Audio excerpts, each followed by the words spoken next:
Gikan sa isa ka labing dako nga baryo nga sakop anay sa malapad kag progresibo nga banwa sang Haniway. Ang Badyangan naging isa ka banwa paagi sa RA 5006 nagindihon sang anay kongresista Gloria M. Tabiana na napasar sa June 17, 1967 na amo naging sadsaran nga layi sang banwang Badyangan. Suno sa mga panaysayon, ang ngalan sa Badyangan nagikan sa tinaga nga Kabadyangan na nagakahulugan sa isa ka duog kung sa diin nagatubo ang madamo nga ilahas katanong na ginatawang Badyang.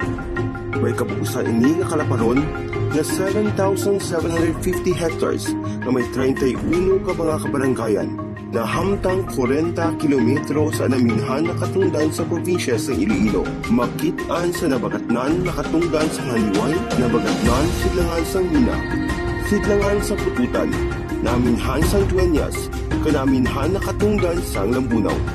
Ang mga kabaranggayan ginapuyan sa mga pumuluyo nga halos tanan mangunguma, apang hindi lang sa agrikultura nagtutok ang mga pumuluyo. Nagtinguha ka naging resourceful sila sa ilang tagsa-tagsa ka mga pamaagi na nakahuman sa produkto nga aton gid mapabugal. Isa sa mga bantog ang pangabuyan sa mga Badyanganon amo ang pagpamanday o conduct sa meeting sa barangay Bingawan.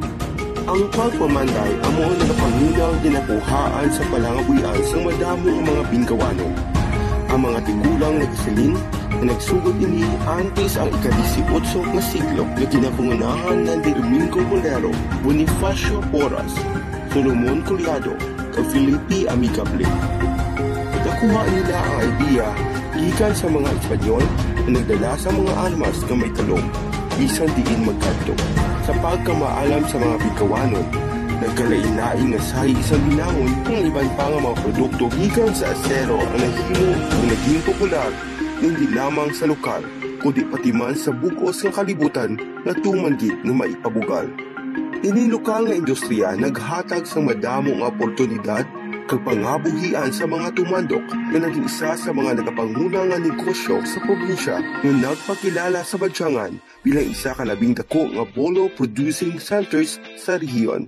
Tungod sini, nabunag ang Pandayan Festival na isa ka selebrasyon sa pagpamanday sa Bingawan ug sang tanan nga mapakita kag mapabugal sang Badyanganon. Kombinasyon sa manggaran nga kultura, madinuagod nga maragtas kapang world-class nga produkto.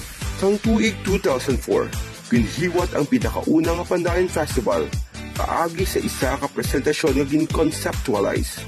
Nasundan pag ini sang tuig 2005 na isa man ka presentasyon. Sang 2006, ginhiwat na nga isa ka contest nga ginpasakupan sa mga pumuluyo kag estudyante sa elementarya kag sekundarya. Ang festival naghatag importansya sa lokal kag sikat nga mga produkto sang banwa nga ginlakipan sang binangon sang Bingawan, instantaho sang iniligan, hablon sang kabayugan, kag iban pa nga mga produkto. Ang mga nagapa-indis-indis nga grupo ginhingalanan suno sa mga sahi sa binangon nga ginhimo sa mga panday. Kabahin diri ang Grupo Pinakuko, Grupo Sinuwa, Grupo Ginunti, Grupo Surot, kag Grupo Palintawak.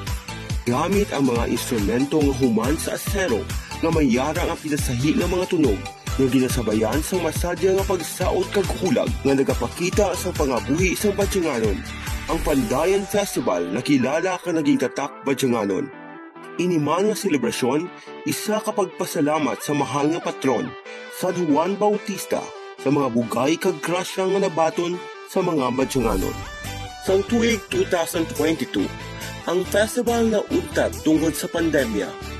Kag sang tuig 2023, inumpisahan ang pagbalik sa Pandayan, paagi sa pagpasundayag sa Pandayan, naging pakita man ang hablon sa kabayugan, nga gingamit sa mga manungsaot nga aton man mapabugal sa bugos nga nasyon.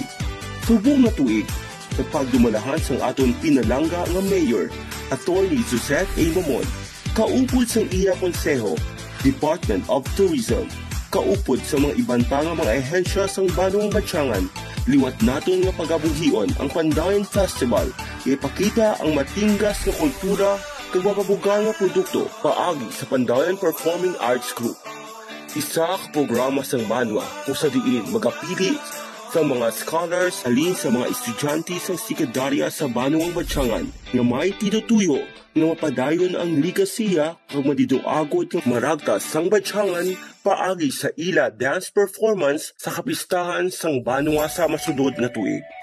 Gani dali kamo sa lugar sang kilala nga Ephrata Farms kag Jade Energetic Paradise and Adventure sa lugar nga may pang world class nga binangon, hablon kag manamit nga instant taho sa lugar sa may pinalanggaon kag mapisan nga mga pupuluyo nga may paghiliusa kag pagpinuligay padulong sa masanag nga palaabuton. Aton subong saksihan ang presentasyon sa Pandayan Performing Arts Group bilang pagpasidugong sa Pandayan Festival, Tatak, Bugal, kag Dungog, sang Banuang Batyangan.